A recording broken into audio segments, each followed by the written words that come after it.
Good evening, everybody. I thought my camera was rolling. It wasn't. I have my pan full of, I did 3 meatballs. I have my riced cauliflower curry asparagus colored green mixture for dinner tonight. By the end of this, I will probably be taking a week or 2 break before I try the next recipe. I am impressed. I have used so much of this. The curry mixture definitely helps, but there's still that underlying undercut of the cauliflower flavor that I just am going, yeah, I don't like you. I just don't like you. Don't like you. The freezing of the riced cauliflower brings the flavor down to about 80% flavor. So it takes about 20% of the sharpness away. With doing that, it doesn't erase it or modify it that much. I was hoping it would act similar to a tofu. Tofu I still can taste no matter what you do to it, but tofu absorbs a lot of flavor. And tofu has a unique palate hit for me. So I'm going to let this just all sizzle up. I'm not going to ramble at you, but once this is done, all I did is add olive oil to the pan. My nice cast iron pan. You want to be careful and pretty much always use oven mitts. You can buy a silicone, whatever, a rubber piece to slide on the handle if you want to. I'm ducking down, and oh, I'm gonna make noise. I'm gonna make a mess. I'm gonna make noise. I'm gonna make a mess. I'm gonna put my lid on there, and I will be back once it's done cooking. The meat's gotta cook all the way, and chicken wingo, yes. So this has been cooking for about 5 minutes, and it's really cooking away. I'm gonna turn it down just a little bit because this is good.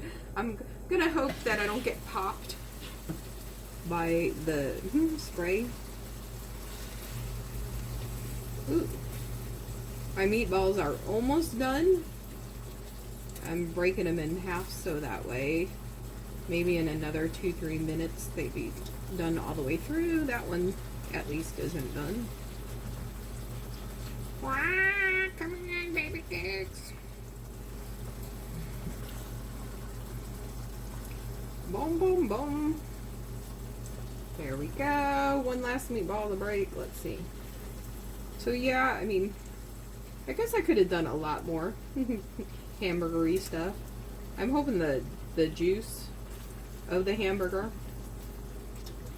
adds another layer of flavor in this. Sometimes meat will do that. So it's probably about 8 minutes total it's going to take. I put the lid on because that helps steam cook it as it cooks on the stove to make it a little less time consuming. Otherwise it would probably take a lot longer. I don't know. Do you guys really, do you want to see me more? Do you want to see me? I don't know. I'm sorry. I'm silly.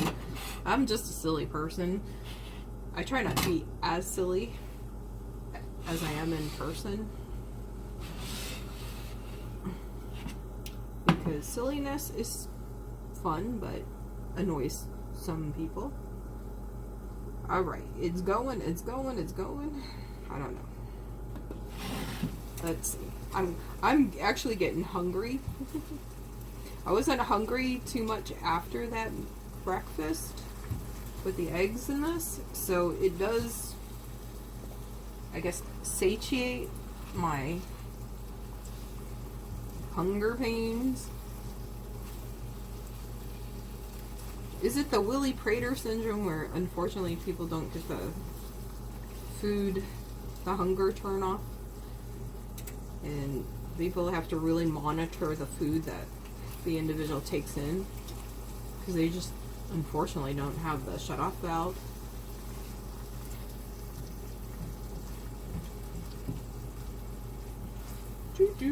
Okay, well,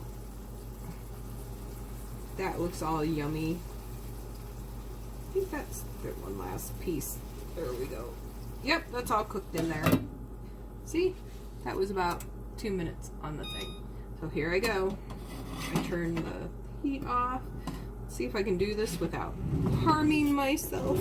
Because as I've always said, and I always will say, I am a naturally clumsy person. I am a naturally clumsy person.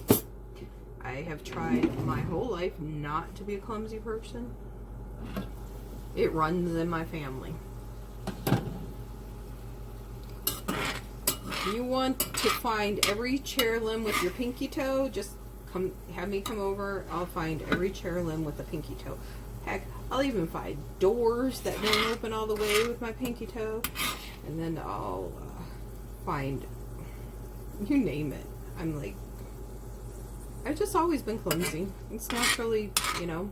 But I've also been amazingly lucky where I'll catch things mid-air, just boom. So it's weird how my hand-eye coordination works. I tried gymnastics. I couldn't do any backflips. Couldn't do any back handsprings. Back handsprings. I couldn't tell you how many times I'm lucky I haven't broken my neck because of the back handsprings. Forward ones are easy, but back ones, for some reason, I just didn't have the jumping up and backward projection like you're supposed to. And I had really good gymnasts try to teach me.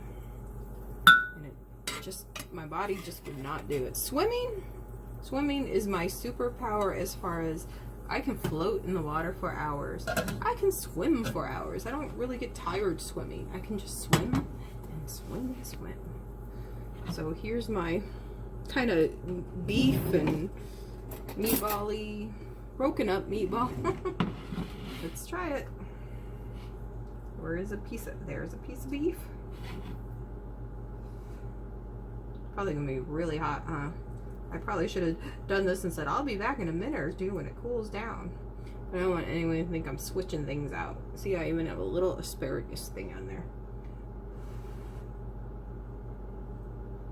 Asparagus, I really like to chop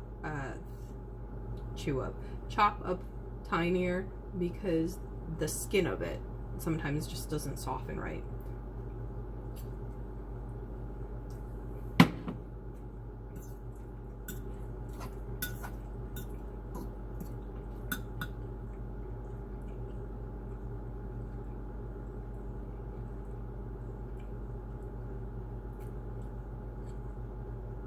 I love how the meatball, I'm going to use this curry paste for meatballs. This is yummy. I love that. Let's try just the mix now without any meatball in it. See if, because I do taste the cauliflower. I just don't know how strong it's going to be at this point. It's hot.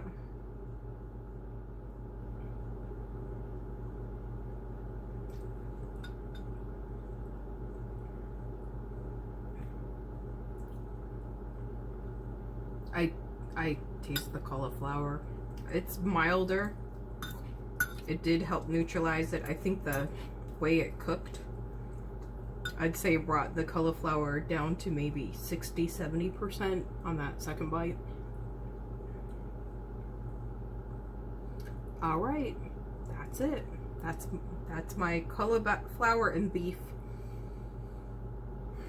Yeah, no, I probably wouldn't make it with the cauliflower again. Definitely beef and collard greens and asparagus and maybe potatoes. Just do like a shepherd pie type thing without cauliflower. All right.